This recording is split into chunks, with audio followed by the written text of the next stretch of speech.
Another primetime Bears versus Commanders matchup. We saw it last year, and what was the final score of that one? I believe it was 12-7. Yes, an absolute barn burner last year. And I mean, I was gonna say there's an argument to be made that both teams are worse this year, and I think you could maybe still make that argument. The Bears are definitely worse than they were last year. I mean, honestly, they were bad last year as well, but it's a dumpster fire this year. Got some optimism though last week from my commies, man. I mean, Sam Howell looked fantastic despite being under pressure by the best defense in the National Football League. He was making big time plays, and we're one Terry McLaurin not stepping on a forearm away from possibly winning that game in overtime. So gotta love that. But what are you looking to watch ahead of this game, man? Yeah, I mean, the main matchup that I'm going to be looking at is this defensive line of Chicago versus this offensive line of Washington, and it's not for the reason that you think it is. Usually when I'm talking about a matchup that I want to watch, I'm talking about like a number one corner and a number one wide receiver, or a really good offensive line versus a really good defensive line. That is not the case here. This Bears defensive line is putrid. It's been bad all year. They have not been able to formulate a whole lot of pressure. They have not been able to stop the run a whole lot. You can see that in their record at 0-4. This Washington offensive line not doing a whole lot much better on the offensive side of the ball. Sam Howell's been sacked 24 times in 4 games on a 17-game pace. That comes out to about 100 and change sacks in a season, a little bit more than 100, which would break the record by about 30 for most sacks in a season or most times sacked in a season. So, Hey, we haven't broken a record in a while, baby. I'll take it. yeah. I mean, yeah.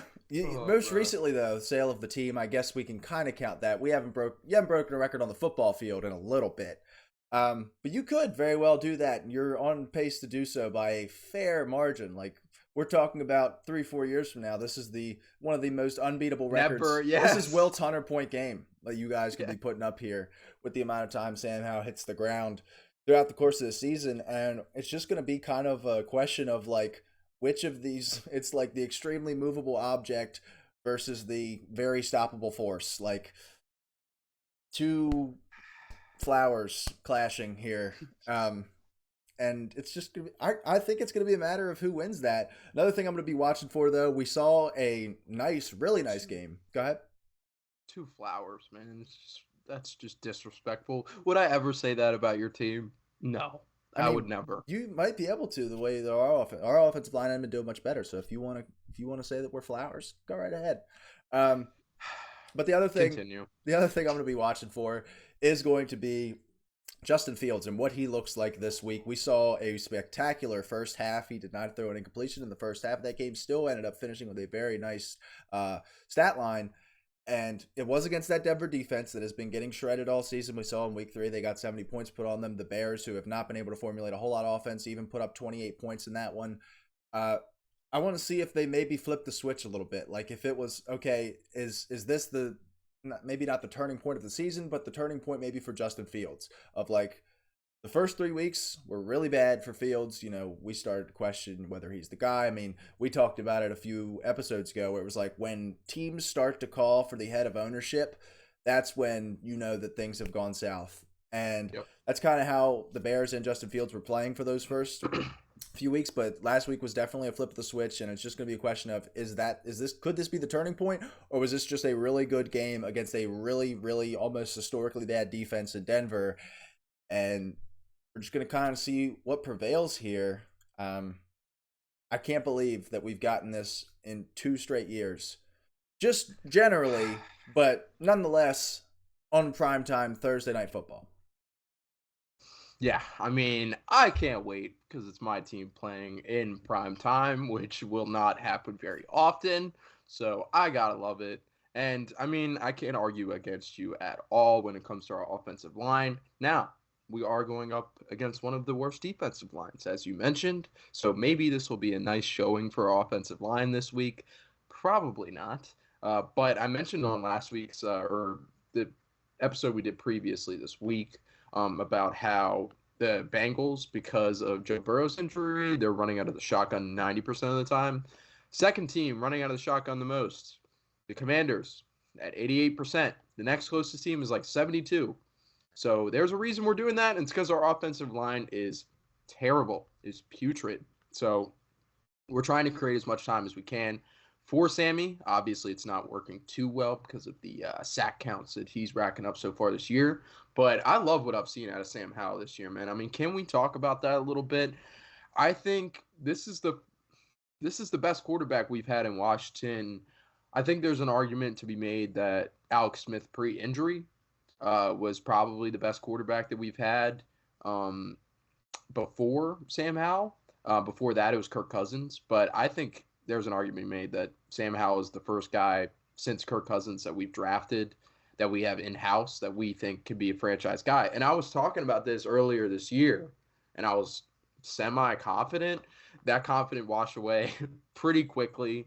But I mean, that was just me being arrogant, man. I mean, he's a young quarterback. He's just being thrown into the situation. And I loved what he showed against a really stout defense in Philly, dude. And not only was he making good throws, he was making the big plays, but he was doing it with pressure in his face almost every single time. He was expected to take a big hit at almost every single big throw that he made. So he's standing in the pocket, strong, cool, collected, poised, and getting rid of the ball. So I love that. And he's got somewhat of the weapons around him to make something happen. It's just a question of whether or not this offensive line can hold up. But what do you think of Sammy, man?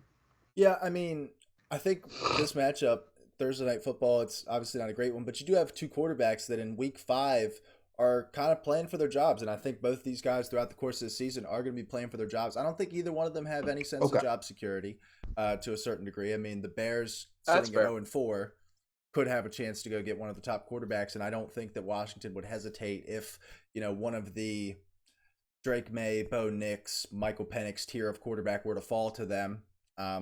If things don't Please go don't give well me here, Michael Penix. dude, I don't stop, want Michael stop. Penix. Michael Penix, good player. No. We'll talk draft another day, but I Yeah. mean, yeah, generally I've liked what I've seen from Sam Howell. I don't think all those sacks are 100% on the offensive line though. Like Sam Howell does need to, be a little bit more aware of when pressure's coming in. As a quarterback on a team with a not great offensive line, you need to become acutely aware of when pressure's coming in because it's going to be coming in a lot. But he just got to, distribute to these playmakers. Terry McLaurin had a big day on Sunday. They've yet to really get Jahan Dotson going. I think Caught his first touchdown though on yeah, Sunday. and that was So that his was thing big. last year. And like you were kind of hoping you'd see less touchdowns but more production. The production still isn't there, and the touchdowns haven't been to this point outside of Sunday. So you hope you can get him going a little bit. I mean, this is Washington's favored by 6. I don't think it's super big. I think if you get a good Fields game, We're at home.